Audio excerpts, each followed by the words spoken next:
बिस्मिल्लाहिर्रहमानिर्रहीम। अस्सलाम वालेकुम। फैसल कुरैशी आपकी खिदमत में हाजिर आए। आइए दोस्तों, चलते हैं आज के एपिसोड की तरफ।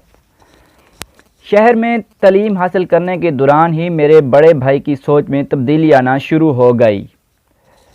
अब वो जब भी छुट्टियों में घर आता तो मुस्लिम लीग की बात करता, जनाह की गुण गाता, मुसलमानों के हकूक़ पर बोलता, दो कौमी नज़रे के हक़ में दलीलें देता। वो अपने कॉलेज के बोझ से दूसरे मुसलमान तालबा के साथ जनाह की तकरीरें सुनने जाया करता था, और शायद ये वही हुआ था, इनकी आवाज़ में जादू है। वो बात करते हैं तो हिंदू लीडर्स को लर्जा देते हैं, इनकी दलीलें के परखच्चे उड़ा कर रख देते हैं।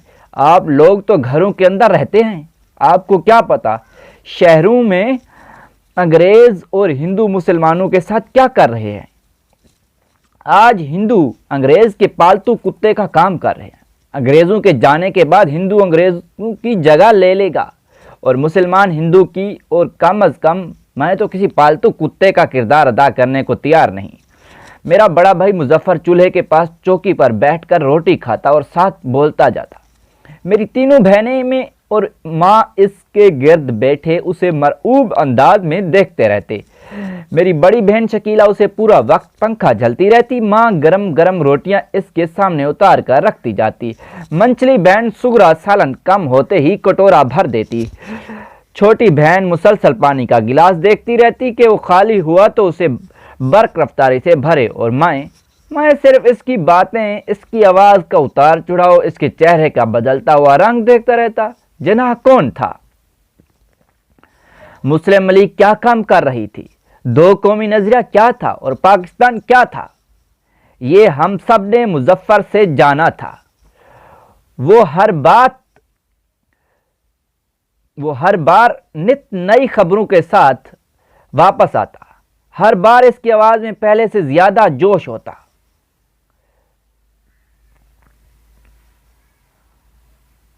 आंखों में पहले से ज्यादा चमक होती। चेहरे पर पहले से ज्यादा सुर्खी होती, और झोली में पहले से ज्यादा ख्वाब होते। मेरा बाप घर का वह शख्स था जो मुजफ्फर का मजाक उड़ाया करता था। उसे घर में सबसे ज्यादा मुजफ्फर से मोहब्बत थी। यही वजह थी कि वो उसे डांटता नहीं था, मगर उसकी हर बात के जवाब में वो कहता, तुम उस शख्स की तकरीरों की बात करते हो जिसे काफिर करार दिया जा चुका है। कोई मौलवी उसे मुसलमान मानने को तैयार नहीं। सब कह रहे हैं जनाह पागल है, काफिर है, मुसलमानों में तफरका फैलाना चाहता है। मैं तो इन लोगों की बात सुनूंगा और इसी पर अमल करूंगा, जनाह की नहीं। मेरे बाप की एक होती। चौपाल में अब वो सियासत पर ही बात होती थी। हिंदुस्तान के मुस्तकबिल के बारे में बहसें होती। मुस्लिम लीग और कांग्रेस के बारे में बात होती। गांधी, नेहरू, मौलाना अब्दुल कलाम आज़ाद और जनाह जौहर और लियाकत अली खान का मुआवजा किया जाता। मुस्लिम लीग और इसके लीडर को गालियां दी जाती। मेरा बाप भी इन्हीं मुसलमानों में शामिल होता, उसे गालियां दिया करता थे। 1940 का अशरा चल रहा था। मेरी बड़ी बहन की मंगनी मेरे मामू ज़ाद के साथ हो चुकी थी। कुछ अरसे तक शादी होने वाली थी, मगर फिर मेरे मामू ज़ाद ने पंजाब यूनिवर्सिटी में दाखिला ले लिया। शादी मुलतवी होगी। तय ये पाया कि वो तालीम मुकम्मल कर ले, फिर शादी की जाएगी। इन्हीं दिनों पंजाब के कुछ इलाकों में मुसलमानों के खिलाफ बड़े पैमाने पर कत्ल व गारत की गई। चौपाल में ये खबरें भी पहुंची। हाँ, तो जो लोग गलत काम करते हैं इनके साथ ऐसा ही होता है। ये लोग क्यों मुस्लिम लीग के गुमशुदे बने फिरते हैं? ना ये मुस्तकिल करने वाले काम करें, ना मारे जाएं। सिख पंज ने इन फसादात पर जो चौपाल में बैठकर ये तबसरा किया, मगर इस तरह पूरे के पूरे घर को जला देना और ख़ानदान कत्ल कर देना कहाँ का इंसाफ है? कत्ल तो नहीं करना चाहिए। वो जो बात कहते हैं सुन लें और एक कान से सुनकर दूसरे कान से निकाल दें, लेकिन मार देना ये बात ठीक नहीं है। पहली बार मेरे बाप ने चौपाल में बैठकर ऐसी बात कही। क्यों? इंसाफ नहीं है? ये फसादी लोग हैं, इनके साथ ऐसा ही होना चाहिए।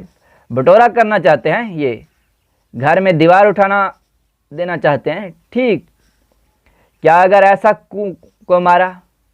ठीक किया अगर ऐसों को मारा? चौपाल में बैठे हुए एक हिंदू ने कहा और वहां बैठे सब लोगों ने इसकी हाँ में हाँ मिलाई। मेरा बाप खामोश हो गया। 1945 का साल शुरू हो चुका था। 1945 और 1946 के दिसंबर जनवरी में इंतखाबात मुंतखब हुए और ये वो इंतखाबात थे जिनमें मेरे भाई मुजफ्फर ने मुस्लिम लीग के स्टूडेंट्स फेडरेशन का काम करते हुए मुस्लिम लीग के उम्मीदवारों की कन्विंसिंग की।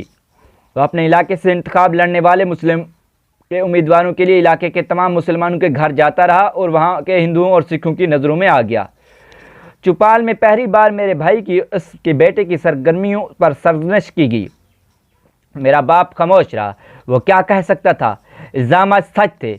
इस घर आकर उसने पहली बार मेरे भाई को डांटा। नहीं अब्बा, यह ज़िंदगी और मौत का मसला है, इस बार घर नहीं बैठ सकता। इस बार अगर मुस्लिम लीग के साथ इलेक्शन में सबसे कुछ हुआ जो पिछले इलेक्शन में हुआ था और वो इतनी बुरी तरह हारी जिस तरह पिछली बार हारी थी, तो हम सब कुछ हार जाएंगे। अंग्रेज़ हमें हिंदू के हवाले करके चले जाएंगे और इनको इनका कुत्ता नहीं बनना, और मुझे इनका कुत्ता नहीं बनना। इस बार अगर हमने मुस्लिम लीग के साथ ना दिया, फिर अगले कई सौ साल गुलामी गुजारेंगे और इसी बार गुलामी पहले से ज़्यादा बदतर होगी। मैंने ज़िंदगी में कभी अपने भाई की इतनी बुलंद आवाज़ में अपने बाप से बात करते नहीं देखा था, मगर इस रात वो बोलता रहा। मेरे बाप की कोई दलील उसे कायल नहीं कर सकी। जमीयत उलमा हिंद के बयानात के हवाले भी उसे मुतासिर नहीं कर सके। जो लोग आज जनाह को काफिर कहते हैं, वो कल जनाह का हाथ चूमा करेंगे और इसका मज़ार बनाकर इस पर फातिहा पढ़ा करेंगे। जो लोग आज पाकिस्तान के मुतालबे को जहनी फतूर कहते हैं और उसे गालियां देते हैं, वो कल इसी पाकिस्तान में पनाह लेने के लिए भागेंगे। जनाह काफिर नहीं है, वो प्रैक्टिकल मुसलमान है। मौलवियों की तरह दीन की बात नहीं करता, दीन पर अमल करता है। ये वो मौलवी जो पिछले 100 साल में हिंदुस्तान की मुसलमान को अंग्रेज़ों की ग़ुलामी से आज़ाद नहीं करवा सके, और अब जो आज़ादी की बात कर रहा है वो शख्स इनको काफिर नज़र आता है। ये लोग दस्तारें और चूगे पहनकर भी मेरे अगर आज़ादी नहीं ला सके, तो मुझे इस शख्स के पीछे खड़े होने दें जो पेंट कोट पहनकर और सिगार पीकर मुझे वो ज़मीन दिला देगा जहां मैं मस्जिद में बुलंद आवाज़ में अजान दूंगा। दोनों तो मेरे सर काटने के लिए हिंदू अंदर ना आ जाएं। मेरा बाप बोल नहीं सका। वो इसके बाद कभी भी मेरे भाई के सामने बोल नहीं सका।